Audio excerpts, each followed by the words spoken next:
All right, let's dive into some really interesting stuff about building companies. Like, not just companies that, survive, but ones that truly excel. We're doing a deep dive into Beyond Entrepreneurship by Jim Collins. And the updated version, Beyond Entrepreneurship 2.0. Yeah, exactly. 2.0. It's kind of like getting a cheat sheet to cracking the code for, you know, building a company that really lasts. Yeah, these books are amazing. I mean, they're full of insights from like decades of research on what makes companies great. Not just good, but truly great. I'm always drawn to books that promise practical advice, but sometimes they just feel like a motivational speech that sort of fades away the minute you close the book. So, what actionable wisdom can we actually pull from these books? One of the first principles that really jumps out is this idea of first who, then what. Okay, first who, then what? Break that down for me. What does that even mean? It means before you even think about what your company's going to do, you need to think about who will be doing it. Getting the right people on the bus is more important than even having the perfect plan. Right. That makes sense. You could have like the most brilliant strategy in the world, but if you don't have the right people to actually make it happen, well, you're not going to get very far. Yeah, exactly. Bill Gates, the founder of Microsoft, once said that if they lost their top 20 people, the company would become mediocre. Wow. That's how crucial the right team is. Yeah, that statement is it's powerful. I mean, I've definitely seen how a team that's full of passionate and talented people can just overcome any obstacle. And then, on the other side of that, I've seen how a team that doesn't work well together can completely ruin even the most brilliant ideas. What are some things that listeners can do to make sure that they're building the right team? Like, what are some concrete steps? Well, it starts with defining your core values, right? You need to figure out what really matters to you as a company. And then you need to actively look for people who not only have the skills, but also really embody those values. Right. So it's more than just a skills match. It's a Yeah, values match, too. exactly. It's about finding people who elevate the game for everyone on the team. And it probably also means sometimes having to make some tough decisions. Like if someone, even if they're a high performer, if they're not a good fit with the culture or the values. Yeah, absolutely. Sometimes the hardest decisions are the best ones you can make for the long-term health of your company. Now, beyond just putting together the right team, I was also struck by how much emphasis Collins puts on mentorship. Like he talks about his own mentor, Bill Lazier, in Beyond Entrepreneurship 2.0, and it's a really touching story. Yeah, Lazier was a real guiding force for Collins. He encouraged him to follow his passions and gave him some really great advice. Yeah. One thing Lazier said really stuck with me. He said, never stifle a generous impulse. Hmm. And it made me think about William Hewlett, the co-founder of HP, and his belief in sharing success with his employees and giving back to the community. Yeah, I see a connection there. It's a leadership style that isn't just about telling people what to do, but about setting a good example, being a role model for the kind of culture you want to create. Right. It's about walking the walk, not just talking the talk. The leaders who really make a difference are the ones who embody the values they're always talking about. Precisely. Think about Sam Walton, the founder of Walmart. Even after he became a billionaire, he still drove an old pickup truck, and just avoided any kind of unnecessary extravagance. Okay, that's a classic example. But I'm curious to dig a little deeper. How did that specific behavior, driving a simple truck, how did that shape the culture at Walmart? Well, Walton's frugality wasn't just a personal quirk. It was actually a very deliberate choice to reinforce this core value of the company, which was avoiding unnecessary costs and then passing those savings on to the customer. It really became part of Walmart's DNA. I see. His actions spoke volumes. It showed everyone that he was truly committed to building a sustainable business. It wasn't just about getting rich himself. So it wasn't just about being thrifty. It was about authenticity. Yeah. It was about leading by example. Exactly. And that's such a powerful lesson for any leader. Your actions really have a ripple effect on the whole organization. That frugality, leading by example, all that stuff we were just talking about, those are all part of building a lasting company. And speaking of building something that lasts, the Collins Poor's vision framework really caught my eye. It's like a blueprint, for crafting a vision that isn't just some fleeting idea, but something with real staying power. Yeah, this framework is really something because it emphasizes that, a truly enduring vision goes way beyond just profits. Right. It's about having a clear purpose, Yep. A compelling mission, and then strong core values that kind of act as guiding principles. Okay. I mean, this framework sounds incredibly useful, Yeah. but it's one thing to like understand the components and it's another to actually put them into practice. So let's kind of unpack each element, Yeah. and see how it actually translates into building a company that can really stand the test of time. Absolutely. Yeah. So let's start with purpose. Okay, this is the fundamental reason why your company even exists in the first place. Beyond just making money. Right. It's the impact you want to have on the world. It's the why behind everything you do. Okay, so it's bigger than just generating revenue. Yeah. It's about making a meaningful contribution. What about the mission? How does that fit in? So the mission is your big, audacious, time-bound goal.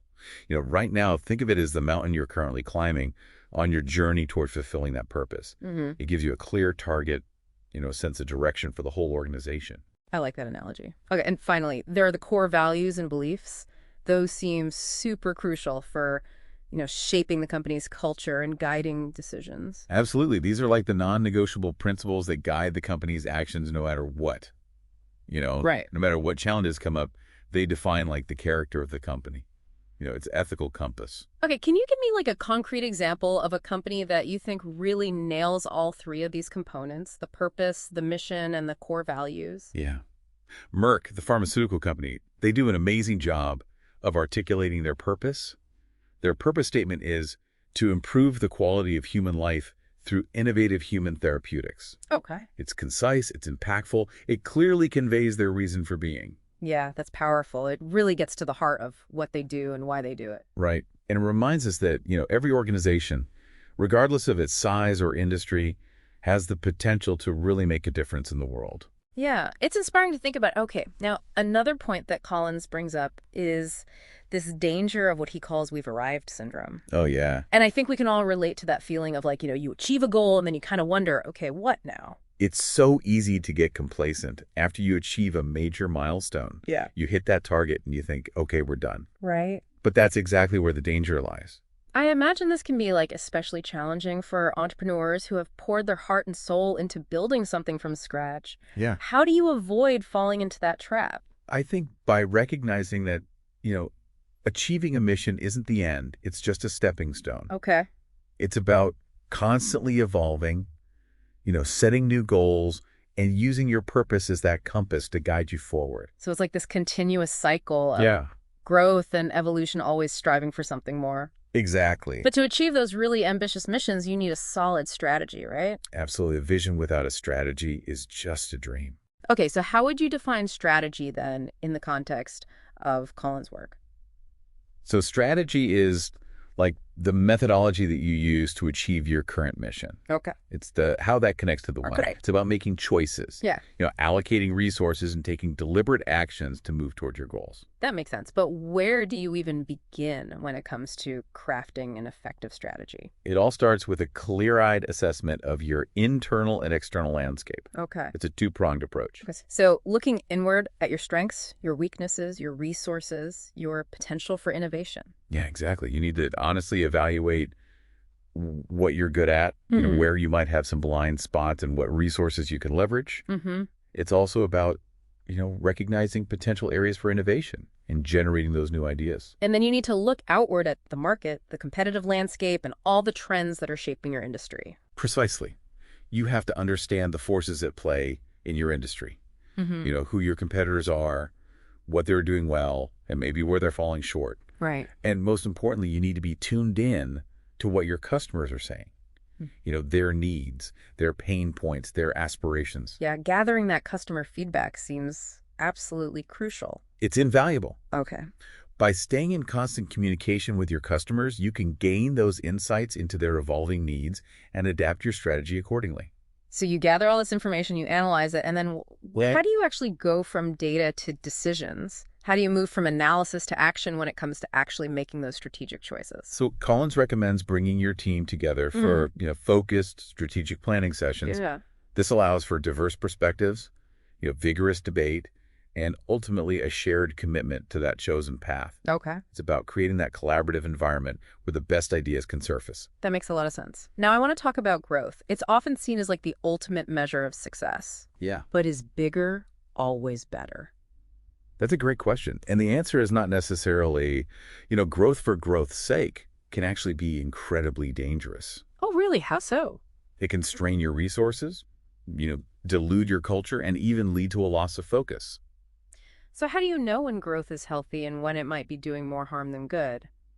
You need to carefully consider whether rapid growth aligns with your vision and values. Okay. Sometimes controlled growth, or even intentional limitations on growth, can be the best path to long-term success. Can you give me an example of a company that has maybe chosen to stay relatively small and still thrived? Yeah, University National Bank is a great example. They made a conscious decision to limit their growth and instead focus on creating a fantastic workplace for their employees and providing exceptional service to their customers. Interesting. And they've been incredibly successful with that approach. It's a good reminder that there's no one-size-fits-all approach to building a great company. It's about finding the path that's right for your unique vision and circumstances. Okay, now another strategic decision that I think a lot of companies face is this whole idea of diversification. Yeah. Should you stick to what you know or branch out into new areas? Collins advocates for what he calls phased diversification. Hmm. The idea is to focus on one line of business until you've achieved your objectives in that market, and only then move into a second arena. So master one mountain before setting your sights on the next. Exactly. And again, your vision should guide these decisions. Ask yourself, is this new venture aligned with our purpose? Will it help us achieve our mission? Hmm. If the answer is no, that is probably not the right move. That's sound advice. Now I have to ask about going public. Is that always the end goal for a successful company? Going public can offer a lot of benefits like access to capital and increased visibility. Right. But it also comes with some significant downsides. Well, you lose some control. You face increased scrutiny from investors and regulators, and you often feel pressure to prioritize short-term profits over that long-term vision. So it's not a decision to be taken lightly. Definitely not. Yeah. You need to weigh the pros and cons very carefully and make sure that going public really aligns with your company's unique circumstances and long-term goals. Yeah, it's a big trade-off. Okay, finally, I want to touch on this idea of first mover advantage. Yeah. Is it always better to be the first to market with a new product or service? It's tempting to think so, but the reality is much more nuanced. Okay. While being first can give you a head start, it also means taking on more risk, and you're essentially paving the way for others to follow. So sometimes it's better to be the fast follower, learning from the pioneer's mistakes. Exactly. You can observe what works, what doesn't, and then refine your approach based on real-world feedback. And sometimes the best approach might be to actually be a late entrant, coming in with a superior product or service after the market has kind of matured a little bit. That's right. There are many paths to success. The key is to be thoughtful, analytical, adaptable, and to always let your vision be your guiding star. It strikes me that there's no easy answer when it comes to strategy. Well, It's about making informed decisions that really align with your specific goals and your circumstances. exactly. There's no magic formula. It's about being strategic, making smart choices, and constantly adapting to that, ever-changing business landscape. One of the things that really stood out to me in these books was how Collins talks about fueling innovation. He uses this really great analogy of a popcorn company. Yeah, it's such a vivid image, isn't it? Great companies are always like popping humorally with activity and experimentation. They're not afraid to try new things, to push the boundaries, even if some of the ideas seem a little unconventional at first. It's like they're creating this culture where ideas are constantly bubbling up and being tested. Exactly. And it's so interesting that, a lot of the innovations that we just take for granted now, you're actually dismissed as like impractical or even ridiculous when they were first thought of. Oh, really? Like what? Give me some examples. I love stories like that. Well, think about the telephone, the radio, the personal computer. Yeah. Those were all considered dumb ideas at some point. Really? People just couldn't imagine why anyone would need them or want them. Wow. It makes you wonder how many potentially groundbreaking ideas are being overlooked right now just because they seem too far out there. Yeah.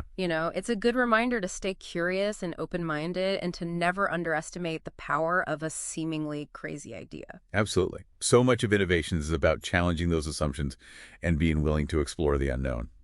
So when it comes to innovation, is it better to be idea-driven or market-driven? Like, is there one right approach? Well, it's not really in either situation. Collins highlights two key approaches, idea push and market pull, and both can lead to amazing breakthroughs. Okay, help me understand the difference. So idea push innovations come from within.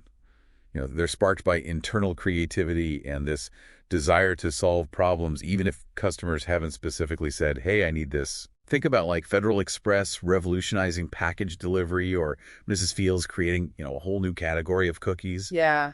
They saw an opportunity and they just went for it, even though there wasn't really an existing market demand. So it's about creating a solution and then going out and finding a market for it. Exactly. Market pull innovations, on the other hand, those are driven by really understanding customer needs. Okay. So these are solutions created in response to what the market is actually asking for. Think about Band-Aids, providing a convenient solution to those minor cuts, or Johnson's baby powder, addressing a need in baby care. Right.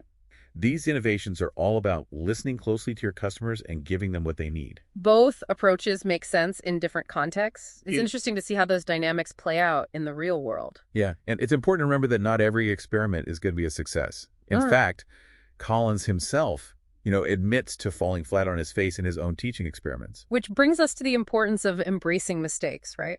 Absolutely. Mistakes are inevitable, especially when you're pushing boundaries and trying new things. Yeah. The important thing is how you learn and grow from those mistakes. I imagine there's a difference between learning from your mistakes and just, making the same ones over and over again. You're right. Collins distinguishes between, good mistakes and bad mistakes.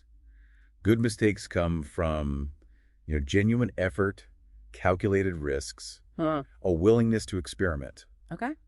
They provide valuable lessons and often lead to, those unexpected breakthroughs. And bad mistakes. Those are the ones that come from carelessness or not paying attention or failing to learn from past experiences. Those are the ones we want to avoid. So it's about being intentional with your actions and learning from every experience, whether it's a success or a setback. Exactly. And this leads us to the final piece of the puzzle, tactical excellence. Okay, we've talked about vision, strategy, innovation, but what good are all of those things if you can't actually execute the details? All right, that's where tactical excellence comes in. Collins uses this great analogy of rock climbing. You could have an amazing vision of reaching the summit. You could have a really solid plan for how to get there. But if you can't actually make the climb, if you don't have the skills and the discipline to execute each move, you're not going to get there. So it's about translating those big ideas into concrete actions, creating a consistent, reliable process for getting stuff done. Exactly.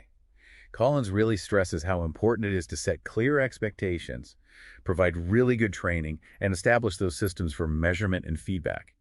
He introduces this really handy acronym, SMAC-C. Okay, tell me more about SMAC. What does that stand for? So SMAC stands for specific, measurable, actionable, and consistent. Got it. It's a framework for creating, goals and plans that are clear, trackable, and achievable. Okay, can you give me like a real world example of SMAC in action? Sure, Collins tells this story about committing to a very precise deadline for a book project, down to the exact hour and minute. And that level of specificity, might seem a little extreme, but it really helps to ensure accountability and drive those results. It eliminates any kind of ambiguity and creates a very clear target to aim for. It's about setting a high bar and then having the discipline to meet it. Exactly. And it all goes back to leadership. Yeah. Collins makes this really powerful statement. He says, if your people aren't executing well, it's not their fault, it's yours. Wow, that's a bold statement. What does he mean by that? He's saying that leaders are ultimately responsible for creating an environment that encourages tactical excellence. Okay. That means providing clear expectations, thorough training, regular feedback, and creating a culture that values both effort and results. So it's about setting the stage for success and then empowering your team to actually perform at their best. Precisely, leaders need to be more than just visionaries. They need to be master executors, creating those systems and processes that really allow their teams to thrive. We've covered so much ground today. What are some key takeaways that you want to leave our listeners with? Well, building a great company is a multifaceted journey. It requires a unique blend of vision, leadership, innovation, and that relentless execution. And it's a journey that demands constant learning and adaptation and a willingness to embrace, both success and failure. It's inspiring to think that anyone with the right mindset and approach can really build something remarkable. Absolutely. And here's a final thought from Jim Collins for our listeners to kind of ponder. I've come to believe that about 50% of great leadership is what you do with the unexpected. So how can you turn those unexpected events to your advantage? How can you use those challenges as opportunities for growth and innovation? That's a great question to reflect on. Thanks so much for joining us on this deep dive. Until next time.